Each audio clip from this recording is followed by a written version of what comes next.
पश्चिमी एशिया में Iran, America और इजराइल के बीच शांति समझौते को लेकर अब सकारात्मक संदेश मिल रहे हैं। अमेरिका द्वारा लगातार इस बात के संकेत दिए जा रहे हैं कि ईरान के साथ शांति वार्ता में जल्द ही कोई अच्छी खबर आ सकती है।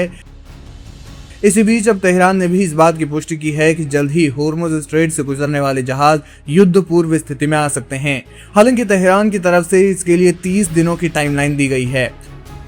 एक्सियोस द्वारा अमेरिकी अधिकारियों के हवाले से सामने आई एक रिपोर्ट में दावा किया गया है कि दोनों देशों के बीच 60 दिन के युद्ध विराम विस्तार पर सहमति बनी है। इस दौरान होर्मुज को फिर से खोला जाएगा और उस पर युद्ध पूर्व की स्थिति रहेगी। इसका मतलब है कि ईरान द्वारा इस पर कोई भी टैक्स नहीं लगाया जाएगा। अब ईरान की अर्ध सरकारी समाचार एजेंसी तस्नीम ने इस बात की पुष्टि करते हुए बताया है कि दोनों देशों के बीच होने वाले संभावित शांति समझौते में होर्मुज को फिर से खोलने पर सहमति बनी है। हालांकि इसे युद्ध पूर्व वाली स्थिति में जाने के लिए करीब 30 दिनों का समय लगेगा। इसके साथ ही तस्नीम ने ईरानी अधिकारियों के हवाले से बताया कि इस्लामिक सरकार ने अपने अमेरिकी समकक्षों के सामने इस प्रस्ताव को रखा है कि जितने जल्दी अमेरिका अपना होर्मुज ब्लॉकेड हटा लेगा, उतने ही जल्दी होर्मुज को फिर से शुरू कर दिया जाएगा। ईरान की तरफ से बयान आने से पहले भारत में मौजूद अमेरिकी विदेश मंत्री मार्को रूबियो ने कहा कि ईरान के साथ चर्चा जारी है, आने वाले कुछ घंटों में ही समझौते का ऐलान हो सकता है। नई दिल्ली में विदेश मंत्री एस जयशंकर के साथ प्रेस कॉन्फ्रेंस में रूबियो ने कहा कि मुझे लगता है कि शायद अगले कुछ घंटों में दुनिया को अच्छी खबर मिल सकती है। हालांकि इसके साथ ही उन्होंने ईरान को लेकर अमेरिका के पुराने रुख को दोहराते हुए कहा कि किसी भी समझौते में ईरान को परमाणु हथियार नहीं रखने दिया जाएगा। इससे पहले एक्सियोस की रिपोर्ट के मुताबिक अमेरिका द्वारा प्रस्तावित शांति समझौते को फिलहाल ईरान की सर्वोच्च राष्ट्रीय सुरक्षा परिषद द्वारा देखा जा रहा है। अगर यहां से ये पारित हो जाता है तो इसे अंतिम मोहर के लिए सर्वोच्च नेता अयातुल्लाह मुस्तफा खामनेई के पास ले जाया जाएगा। वहां से अनुमति मिलने के बाद ही दोनों देशों के बीच में ये समझौता हो सकता है। ईरानी समाचार एजेंसी फार्स की रिपोर्ट के मुताबिक अमेरिका और ईरान के बीच होने वाले समझौते में दोनों देशों ने कुछ प्रमुख मांगे मानने का फैसला किया है। इसमें सबसे अहम, अमेरिका और उसके साथी तेहरान को ये भरोसा देंगे कि वो उसके ऊपर हमला नहीं करेंगे। इसके बदले में ईरान भी अमेरिकी सहयोगियों के ऊपर कोई हमला नहीं करेगा। अब सवाल ये है कि अमेरिका, जो ईरान को परमाणु संपन्न देश बनते हुए नहीं देखना चाहता और डील में यूरेनियम सरेंडर की बात करता आया है, उसका क्या होगा? ईरान का परमाणु कार्यक्रम हमेशा से ही ईरान, अमेरिका और इजराइल तनाव में एक जटिल मुद्दा रहा है। दोनों पक्षों का स्टैंड एकदम स्पष्ट है। ईरान संवर्धित यूरेनियम को नहीं छोड़ेगा और अमेरिका चाहता है कि ईरान इस मामले में सरेंडर कर दे।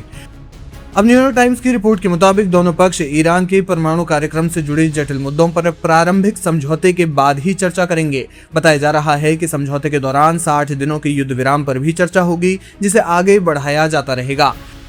इस समझौते के दौरान दोनों देश एक अहम समझौते की दिशा में भी आगे बढ़ सकते हैं। इसके अलावा इस समझौते के दौरान ईरान होर्मुज से अपना ब्लॉकेड हटाएगा और समुद्री बारूदी माइंस को हटाने में साथ देगा।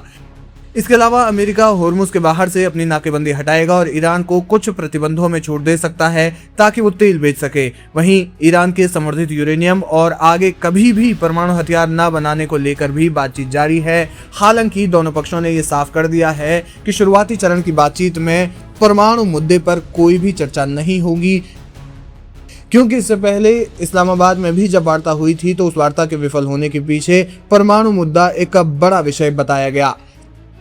फिलहाल 60 दिनों का युद्ध विराम जल्द ही शुरू हो सकता है और इसके बाद चरणबद्ध तरीके से ये युद्ध विराम आगे बढ़ता रहेगा, जिसमें समझौतों पर आगे बातचीत होती रहेगी। माना जा रहा है कि अमेरिका अब ईरान पर हमला करने के किसी भी मूड में नहीं है, क्योंकि इस युद्ध में अमेरिका के गोदाम काफ़ी हद तक खाली हो गए हैं। अमेरिका ने अपने अत्याधुनिक हथियारों, अत्याधुनिक मिसाइलों का इस्तेमाल किया और उसका भंडार अब कम हो रहा है। ऐसे में अगर हिंद प्रशांत क्षेत्र में चीन के सामने मुकाबला होता है तो फिर अमेरिका के पास हथियारों की भारी कमी पड़ जाएगी। यानी अमेरिका हथियारों की कमी से भी जूझ रहा है और दूसरी ओर ईरान युद्ध में अरबों डॉलर खर्च भी हो चुके हैं। यही वजह है कि अमेरिका ईरान के साथ अब किसी भी सूरत में एक समझौता चाहता है और चाहता है कि युद्ध आगे ना बढ़े।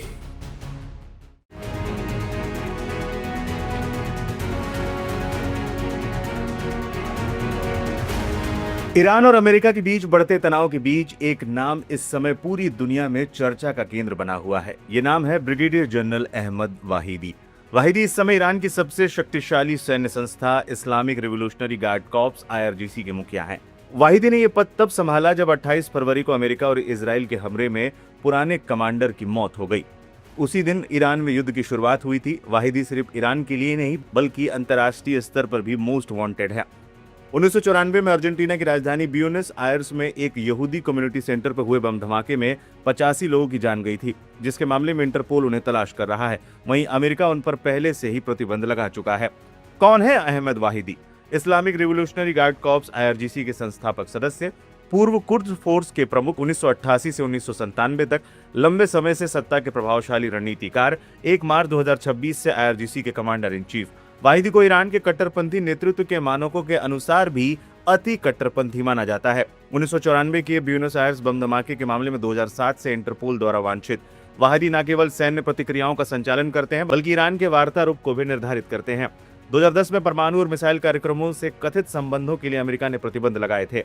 एक्सपर्ट्स के मुताबिक वाहिदी को ईरान के सबसे कट्टर नेताओं में गिना जाता है। इजराइल की सैन्य खुफिया एजेंसी के पूर्व अधिकारी डैनी सिट्रिनोवोच के अनुसार अगर अमेरिका दोबारा हमला करता है तो वाहिदी किसी भी हद तक जाने और जवाबी युद्ध के लिए पूरी तरह तैयार है। हाल ही में जब अमेरिका ने दोबारा हमले की चेतावनी दी थी तो वाहिदी ने दो टूक जवाब देते हुए कहा था, अगर ईरान पर हमला हुआ तो ये लड़ाई किसी एक इलाके तक सीमित नहीं रहेगी और दुश्मनों को भारी तबाही झेलनी पड़ेगी। के 1958 में शिराज में जन्मे वाहिदी 1979 में इस्लामिक क्रांति के बाद से ही सेना से जुड़े रहे। वो कुद्स फोर्स के पहले कमांडर रह चुके हैं और रक्षा और गृह मंत्री जैसे अहम पदों पर काम कर चुके हैं। 2022 में महसा अमीनी की मौत के बाद हुए प्रदर्शनों को दबाने के आरोपों के कारण भी अमेरिका ने उन पर प्रतिबंध लगाए थे। आज ईरान की अगली सैन्य और राजनीतिक रणनीति तय करने में अहमद वाहिदी सबसे अहम चेहरा बन चुके हैं। क्या उनका ये रुख दुनिया को एक और बड़े युद्ध की ओर ले जाएगा? ये अब आने वाला समय ही बताएगा। अमेरिका और ईरान में चल रहा गतिरोध इस समय बेहद खतरनाक और निर्णायक मोड़ पर पहुंच गया है। व्हाइट हाउस से लेकर अमेरिकी सैन्य मुख्यालय पेंटागन तक मची अभूतपूर्व हलचल इस बात का साफ संकेत दे रही है कि अमेरिका जल्द ही ईरान के खिलाफ कोई बहुत बड़ी सैन्य कार्रवाई कर सकता है। राष्ट्रपति डोनाल्ड ट्रंप ने खुद ओवल ऑफिस में पत्रकारों से बात करते हुए स्पष्ट किया कि इस समय ईरान का मामला अमेरिका की सबसे बड़ी प्राथमिकता बना हुआ है। तनाव की गंभीरता का अंदाजा इस बात से लगाया जा सकता है कि राष्ट्रपति ट्रंप ने बहामास में होने जा रही अपने बड़े बेटे डोनाल्ड ट्रंप जूनियर और बेटी एंडरसन की शादी में शामिल न